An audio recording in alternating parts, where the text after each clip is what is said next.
Buenas tardes, mi nombre es Angie Bedoya, soy estudiante de Derecho de la Corporación Universitaria del Caribe SECAR. En esta ocasión me corresponde hacer un ejercicio de oratoria acerca de una problemática que se ha venido dando a lo largo de los años, más exactamente en el siglo XVIII, y que aún sigue teniendo vigencia debido a su complejidad. Y es el tema acerca de si el derecho es ciencia o no lo es. Para hacer esta intervención me basé en un artículo científico de la revista indexada Invenio, publicado en el año 2011, de autoría la jurista argentina Silvana García. Bueno, ella básicamente lo que hace en este artículo es darnos a conocer esos puntos de vista de los pensadores que han surgido a lo largo de los años acerca de si el derecho es ciencia o no. Así como hay quienes apoyan esta afirmación, hay quienes no están de acuerdo, ya que dicen que es un tema que no cumple con el objeto de ciencia como tal. Dice que no hay una aprobación conjunta del término. Bueno, inicialmente, antes de empezar a hablar de la problemática como tal, del planteamiento de este problema, debemos resaltar que ha sido un tema bastante importante para la lógica, ya que esta última, la lógica es aquella que se encarga de estudiar si realmente un conocimiento cumple con las condiciones para ser ciencia. Entonces, lo que haré en esta ocasión será un compendio, una recopilación de esas razones de por qué ha sido tan difícil y a la vez tan importante conceptualizar al derecho como una ciencia. Bueno, para hacer esta intervención tendré en cuenta tres aspectos importantes. Inicialmente, los juicios de pensadores, los juicios que han tenido estos filósofos, juristas, para dar su punto de vista, ya sea a favor o en contra de la ciencia del derecho. También tendré en cuenta el objeto de estudio del derecho, esa posición que hay, esas posturas que hay que han surgido a lo largo de la historia dentro de las ramas del derecho. Y finalmente, los motivos y razones, los argumentos que han tenido estos pensadores para apoyar o no esta teoría, la teoría del derecho como ciencia.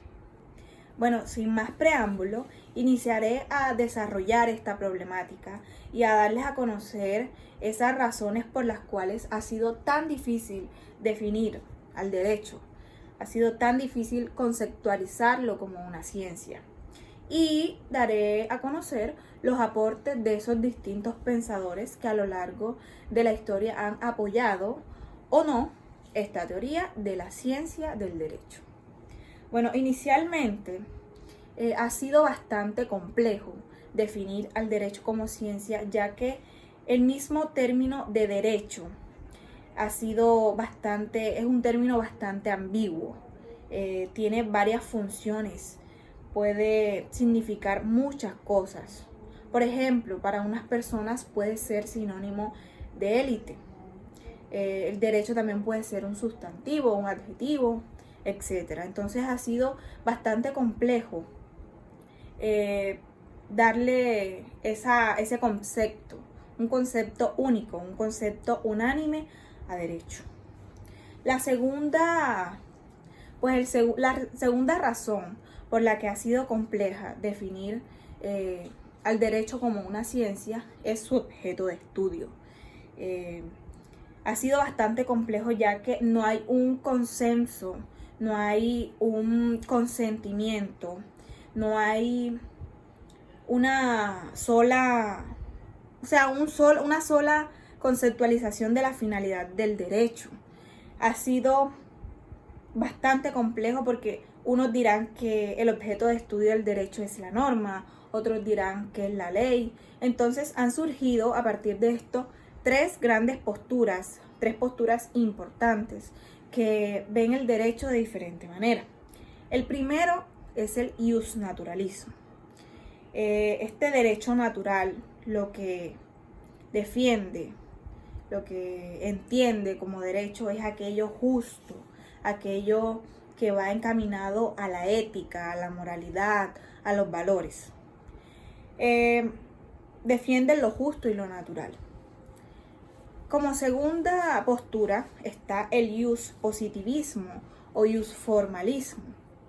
Esto lo que defiende, lo que dice que importa son las normas jurídicas, que el hombre cree normas para sí mismo y que sean normas escritas. Separa este concepto de la ética, totalmente diferente. Y como tercera postura está el iusrealismo.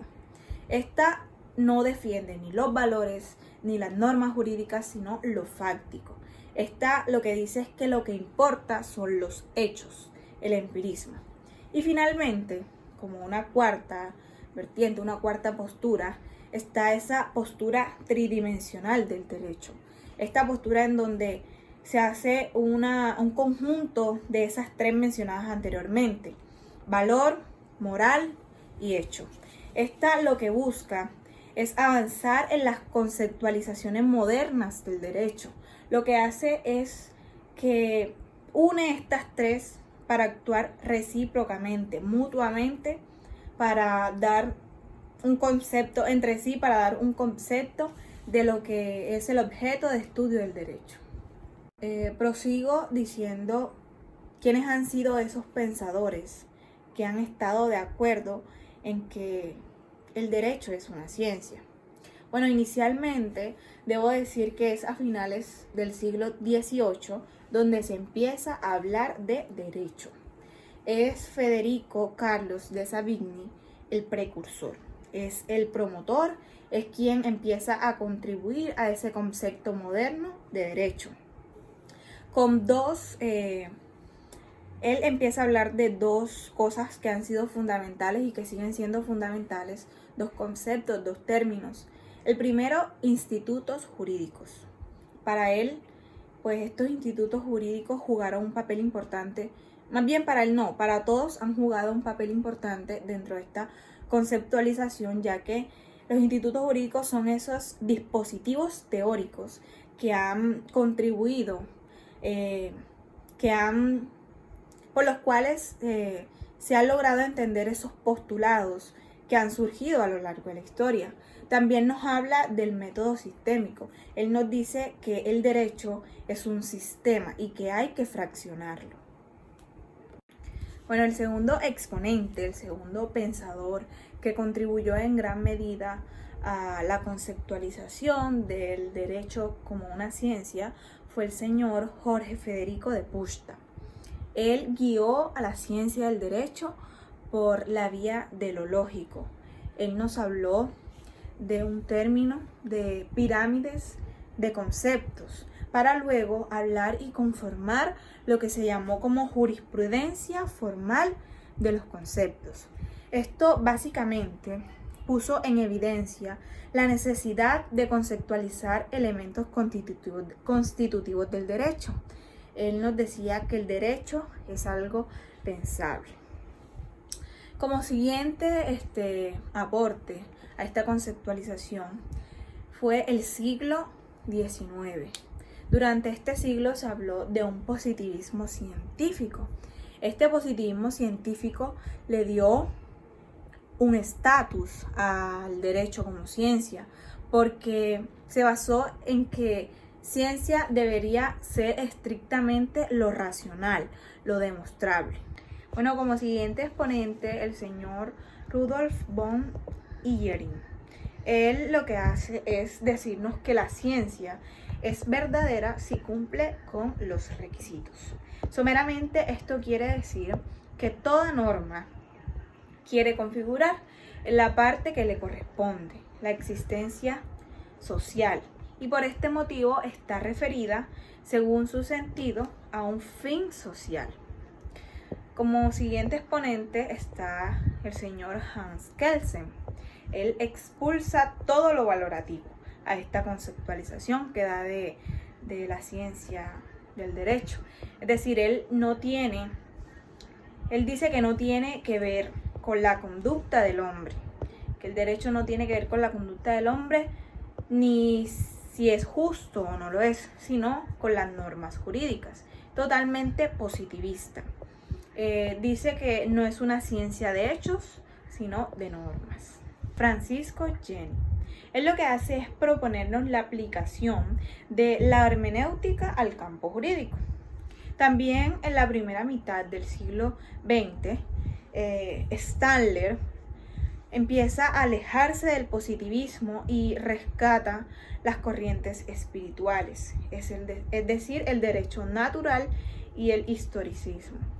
También en la segunda mitad del siglo XX, Norberto Bobbio nos dice que el discurso debe pasar de ser legislativo a ser riguroso. ¿Para qué ser riguroso? Para que se convierta en una investigación científica y como tal pueda hablarse del derecho como una ciencia. Finalmente, la visión de la ciencia del derecho de Carlos Alchourrón y Eugenio Bulligin, quienes emplean la tarea empírica y las operaciones lógicas dentro de esta conceptualización. Entonces, finalmente lo que puedo decir, lo que puedo concluir, lo que pienso, es que el derecho a lo largo de los años se ha venido forjando como ciencia. Y así, en unos años futuros, sé que se va a configurar como ciencia. Para mí ya es ciencia porque cumple no con un objeto en particular, con una finalidad, sino que esa finalidad, ese objeto, ese ser del derecho es plural, tiene varios fines. Entonces también pienso que así como se va a configurar como ciencia, ahora mismo es una técnica. El derecho no es solo normas, el derecho no solamente es basarse en los comportamientos del hombre, ni tampoco en los hechos. El derecho es un conjunto de todas estas valoraciones del concepto como tal de derecho. Todo esto configura lo que es el derecho como ciencia.